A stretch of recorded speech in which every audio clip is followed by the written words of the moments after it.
It seems like there's a misunderstanding. Here, no matter how outstanding your work is, you are ultimately just a cog in the company's wheel. And I'm the one who keeps that wheel turning. In other words, if you can't follow my orders, you don't deserve to work here. In a relentless tone, he rattled off nonstop. Then the president, after gulping down the contents of his mud cup, barked, "You are fired. Pack your stuff and get out of here immediately." Taken aback by the president's sudden declaration, I had no chance to argue and had no choice but to leave the company. But who could have predicted that the president would later regret this firing and end up expressing a big apology? My name is Tom. After working for a long time at an advertising company, I joined as a new graduate. I left and started my own company in the same industry a few years ago.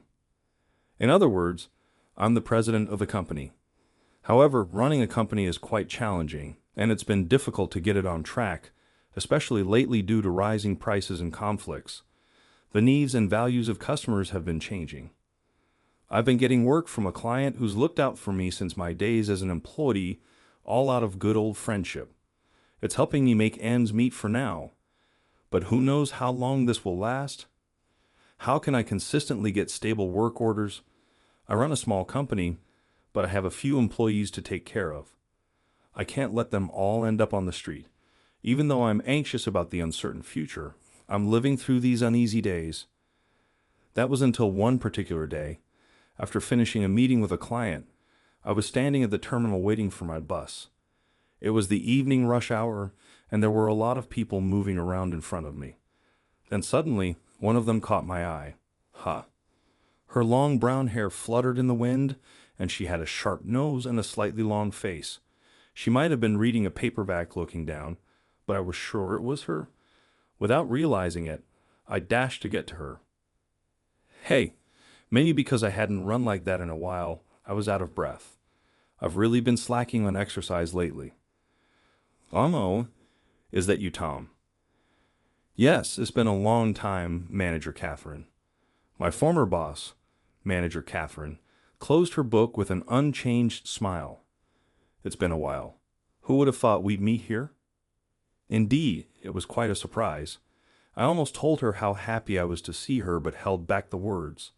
Looking at her, I was startled. She seemed to have lost weight, especially around her cheeks, and appeared overall smaller. Manager, what is it? You seem a bit tired. She tried to smile, but her eyes weren't smiling. Is something wrong? Then she sighed deeply, as if she had given up. Actually, I've recently quit my job. What? I was so surprised that I raised my voice, apologizing to those around me. My mind was swirling with thoughts. Maybe. Catherine shook her head desperately, but I continued anyway. It's my fault, isn't it? I still can't forget Catherine's expression at that time. The company I used to work for was famous in the industry, partly because the president, John, was emerging as a prominent and ambitious businessman. At first, I was proud to have joined such an amazing company right out of college. But gradually, I became troubled by the situation where I had no choice but to follow the forceful and unreasonable rules set by John. Hey, make sure you get this client no matter what it takes. Yes, you look like you want to say something. As long as you are here, you know what'll happen if you cross me, right? Yes. When I denied it, John glared at me sharply. I had planned to speak up today, but when faced with his reptilian sharp gaze, I froze and ended up saying nothing. Back then, my sales performance was excellent, standing out from the others. It seemed likely that I would be promoted smoothly, and I was confident about it. Little did I know that this confidence would backfire. That day was the day of the monthly regular meeting. I was irritated because my sales performance hadn't been growing as expected recently. The meeting started with John's usual long talk, frowning over the less than stellar current situation and pointing it out. Sometimes he would mix in stories of his past exploits, bragging, and picking someone to publicly lecture depending on his mood that day. I really hated this time. It was no different from bullying. I couldn't grasp the content of his loud speeches at all. So noisy, I realized I had said it out loud. Worst of all, John heard it clearly. What's that, Tom? Got a complaint? No, it's just. He glared at me fiercely, his eyes shining like a predator's. He then directed that gaze at Catherine. "Hey, how can you not control even one of your subordinates?" "I'm sorry." She showed her apology, likely against her will. In this awkward atmosphere, the meeting began, but I couldn't focus on anyone's stories. The earlier exchange enveloped me like a black whirlpool. Maybe today is the day to speak my mind. After all, I have been the top performer here. I had the right to voice an opinion or two. Convinced, I waited for a break in the conversation and then spoke up. "Excuse me, President, but don't you think your approach might be impractical in today's world?" Thinking it's impractical is just an excuse. Listen, the motto in sales is to push and keep pushing. If you target the moment the other party flinches, you'll surely boost sales. That's how I made this company big. But in this era, isn't that approach more likely to backfire? "Hey, Tom, listen." Catherine approached me with concern, but I continued without paying attention. "Compliance has become much stricter these days. Maybe we should try to meet them halfway." "Hey, since when did you become so bossy, huh?" John stood up, slamming his hands on the table. His eyes were bloodshot with anger, boiling with rage. "You seem to be under some misconception. No matter how good your work is, you're just a part of the company's machinery, and I am the one who drives that machinery. In other words, those who can't listen to me have no place here." He said this smoothly, then downed his cup of coffee and announced, "You're fired. Pack your stuff and get out of here." He then reclined in his chair, crossed his arms, and glared at me. The deep furrow in his brow made his handsome face seem even more ruthless. "Wait a minute, please." Catherine raised her voice. "What is it, Catherine? Do you have a complaint too?" "It's too much to just announce a firing like that. These arrogant types won't get it unless you do this." But John, smirking, interrupted her. "This happened because you didn't supervise properly. I'll need a report on this later." And with that, he started going through documents, signaling the meeting to continue without looking at me again. That's how I left the company without using any of my accrued leave. When I visited the company for the resignation procedures, I unexpectedly ran into John, who said something shocking. "About your resignation, I've told HR that it's for personal reasons." His attitude was as if it was obvious that I would accept this, and I was left speechless. "Tom," I turned around at Catherine's pained call. "Manager, thank you for everything." As I was about to shake hands, she said, "You shouldn't have had to leave," and bowed deeply. "I'm sorry I couldn't protect you as your boss." "No, this is fine." I left the company without really looking at her face. It's all because I got carried away and spoke out against the president. I had been smoldering with regret since that day, but Catherine shook her head vigorously and said, "No, it's not your fault. It's all his fault." She said this disparagingly about John, her face filled with loathing. "Even after you left, he continued the same way, treating employees like toys, using and discarding them. I don't understand how someone like that can be a president," Catherine said bitterly, twirling her hair around her finger. I thought I just had to endure, but I couldn't stand his methods anymore and decided to quit myself. "Manager, where are you working now, Tom?" "I'm not a manager anymore." "All right. So, Catherine, where are you working now?" Her eyes shadowed over. "I'm currently enjoying being unemployed." "What? Why?" She sighed and continued in a resigned tone, "Job hunting isn't going well. It's all of John's fault." "Did he do something?" "I don't have any proof, but for some reason I was rejected during the document screening. Even if I finally made it to the interview when I mentioned the name of my previous company, there was a feeling of awkwardness and nothing happened after that. Maybe he was under pressure. Maybe he's trying to harass me or something." I never thought the exceptionally talented Catherine would be in such a situation. An idea rose in my head. I looked at her face. What if it's okay with you? Would you like to work at my company? It's quite unstable right now, so I can't offer much salary, and it's a step down from before." Oh, she looked clearly confused. "If it's a problem, it can just be temporary until you find something else." "Oh, but I'm not forcing you." "Is that okay?" Catherine looked at me quizzically, peering into my face. In front of her beauty, which could rival that of a magazine model, my heart raced. Yes, if you are okay with it. Thus, Catherine started working at our company. Since her arrival, the previously somewhat subdued atmosphere in the office was filled with energy and elegance. In John's company, despite being only 30, she had become a manager. Naturally, her skillful work quickly made her an object of admiration among the other employees. Before she came, most employees seemed to be working with a sense of resignation, but inspired by Catherine's unwavering dedication to her work, everyone gradually became more motivated. In response, the company's sales began to slowly increase. She was nothing short of a savior for the company, and I couldn't be more grateful to her. Boss, good work today, and thanks. Unusually, one of the employees initiated a conversation. Previously, I seemed to be thinking only about the company's sales and had an air of being unapproachable, so I never felt comfortable talking to employees like this. Recently, however, I started to hear more and more people talking to me during my break.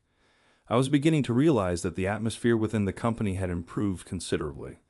This was a pleasant change, thanks to Catherine's arrival. At that moment, she was in front of me, intently looking at her computer screen. It seemed my thoughts about her were evident on my face. You look happy. What are you thinking about? Well, it's nothing. I tried to hide a bashful smile, but the employee kept grinning. I've been thinking there's more than just a work relationship between you and Catherine, right? Something seems fishy. What are you talking about? There's nothing like that. I denied it, but I'm sure my face was probably showing an embarrassingly big smile. Well, I guess a beauty like her wouldn't be interested in the boss. His cheeky comment was too accurate to argue against. That's true, I said, and that self-deprecating laugh made me feel incredibly empty. I had been working hard and was finally starting to feel like a proper boss. Sales were on the rise. Everything was supposed to be going well until he showed up. Hey, bring out the person in charge of this pathetic company. Like any other Monday morning, I was leisurely checking my emails when suddenly a thunderous shout caught my attention. I rushed to the reception area, wondering what was happening. President, a long time no see. Tom. Surprisingly, John had shown up at the company without any prior notice. Looks like things are going well here. Did you pull some strings? His mocking tone was laced with a palpable sense of disgust. No, it's all thanks to the hard work of our employees. Before I could say more, John got straight to the point. I heard Catherine's working here now. Yes, she is. The company's recent improvement is partly thanks to her hard work. Then John, raising his eyebrows in an exaggerated manner, said something outrageous. Why did you hire her? Don't tell me you. I hired her because when we met by chance, she mentioned she was struggling with job hunting. That's all. Fire her. What? Why? Looking into John's bloodshot eyes was like facing a wild beast. I asked him the reason while hiding my trembling. What do you mean? It's simple. I don't like that she's working somewhere else without my knowledge. I'm sorry, but she's an important asset to our company. I intend to keep her on board if she agrees. What did you say? Please leave. No matter what you say, I won't comply. Getting a little too big for your britches, huh? Well, fine. I have my own plans. Just you wait and regret this. The man, unable to contain his anger, kicked a nearby trash can and stormed out of the office like the wind. But as John said, I began to regret my hasty words. Starting the next day, clients and business partners began contacting us, rethinking their contracts with us. Just when things were stabilizing, what was happening? I called one of our partners and asked for the reason. After some hesitation, he finally said with a trembling voice, Actually, we've been told by a certain company we do business with that if we continue working with you, they'll end their dealings with us. Is that company by any chance? Yes, it's the one you used to work at. So it was as I suspected. Holding the phone, I slumped. As expected, John had found out which companies we were dealing with and pressured them to stop doing business with us. I was at a loss, but firing Catherine was unthinkable. The faces of each employee came to mind. Some of them happily announced that they had recently given birth to a child. Then a certain shadow suddenly stood in front of me. Boss Catherine. Her expression was determined, as if she had made up her mind. This is all because of me. Catherine, that's not. Please let me resign. She cut me off and bowed her head. As I struggled to find words, I heard several footsteps, and the door swung open. What are you saying, Catherine? You can't leave. Why would you need to leave? Hearing this, the employees gathered around her. Encouraged by their support, I looked firmly at her and said, They're right. There's no reason for you to leave, but this is undoubtedly my responsibility as the president. I clenched my fists, making a decision.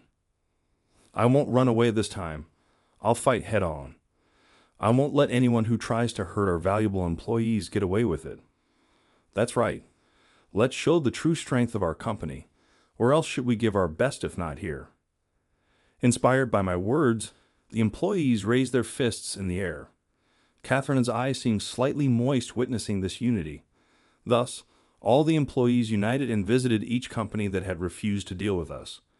We faced rejection time and again, and many, fearing John's influence, apologetically turned us away just at the mention of our company name.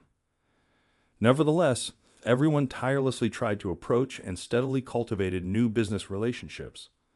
John's pressure was more damaging than imagined. At one point, it even threatened our company's survival. Yet everyone continued without complaint, working diligently. Thanks to their efforts, sales gradually increased. When we achieved record annual profits, we celebrated together, holding hands. I was confident we had won a significant victory against John. Then one day, something happened. As soon as I arrived at the office, I noticed a commotion around the reception. Rushing over, I saw John, but instead of his usual arrogant demeanor, he seemed troubled. What brings you here, President? Please ask Catherine to come back to my company. What are you talking about? I asked. He approached me with an uncharacteristically humble attitude. Please, I'm begging you. Since she left, things have been falling apart. I realize now that Catherine is indispensable to us. Please ask her to return. As I was about to refuse, Catherine appeared, poised and confident. Catherine, I've been waiting for you. I was wrong. Please come back to us. He begged desperately. I'll double your salary or name your price. Just come back, please. Despite all the despicable things John has done, he still holds power in this industry. The scale of the company and the value of the name John are enormous. It would be strange for a girl as talented as Catherine, whom the president of such a company asked to return, to continue working at such a small company forever. I waited for her reply. However, without changing her complexion, Catherine answered, I refuse. Huh? Both John and I were taken aback by her unexpected response. President, I appreciate your recognition, but it's not about the money, she continued sternly. How do you explain pressuring companies associated with ours? Pressure? No, I wouldn't do that. I've heard everything. Did you think we were unaware? Catherine said. John, sensing the serious air around her, replied weakly, Can you please stop interfering with us? I apologize for everything, but please leave. John looked at her with desperate eyes, but eventually slumped and left.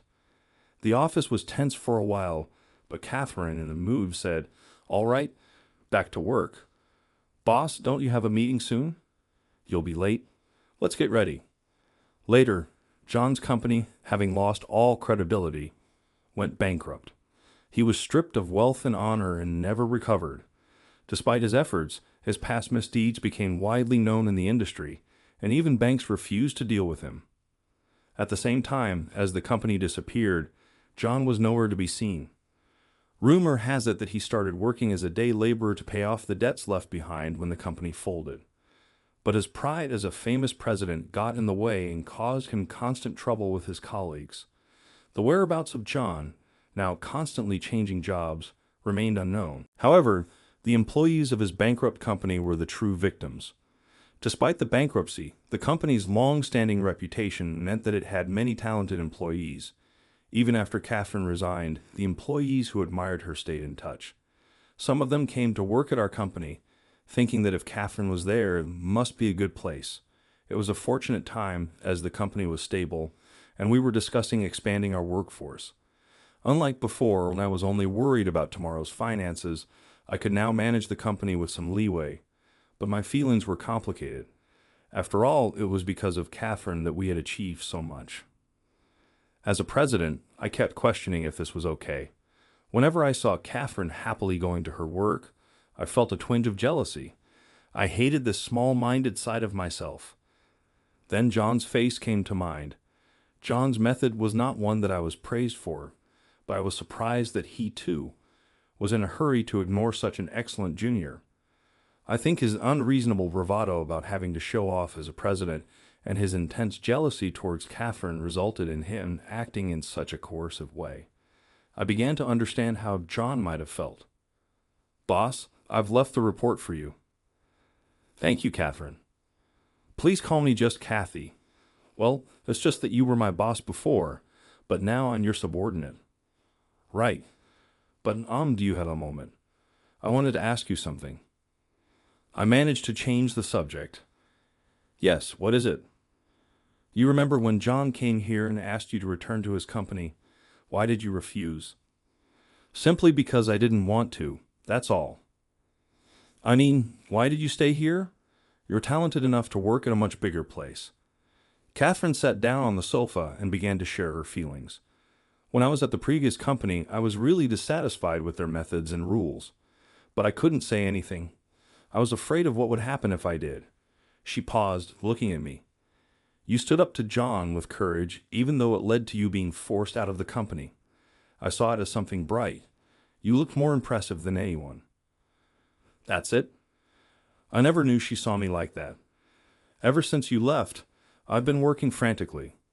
However, I've been wondering more and more if this is okay for me. I quit my job in a hurry, but what should I do now?" Just when I was thinking about it, the president called out to me, and I decided to follow this person for the rest of my life. "Oh, I see. You taught me the importance of living life without regrets." "Thank you, Tom. Thank you for believing in me and following me. It was a bit embarrassing to bow to each other again, but knowing Catherine's thoughts made me incredibly happy. Thanks to the daily efforts of Catherine and the other employees, the company's performance steadily improved. Eventually, we achieved one of our long-term goals, taking the company public, yet my gratitude towards the employees who stood by me during the hard times never waned. Then another significant change occurred. Today, I will finally get your answer. Well, it's just that Catherine, with her wide, bright eyes, when I started the company, I was desperate.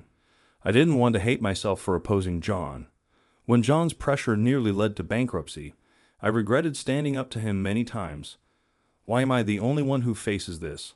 How many sleepless nights have I spent thinking about this? Even so, there was someone who saw me, even though I was so reckless.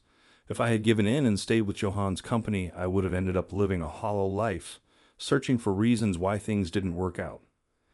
In this world where accommodation is common, the true winners of life are those who can cast aside such considerations and choose a path without regrets. Now that I've met Catherine and gained invaluable colleagues, I feel this more strongly than ever. I want to continue to push forward toward further goals without losing sight of what is important. Of course,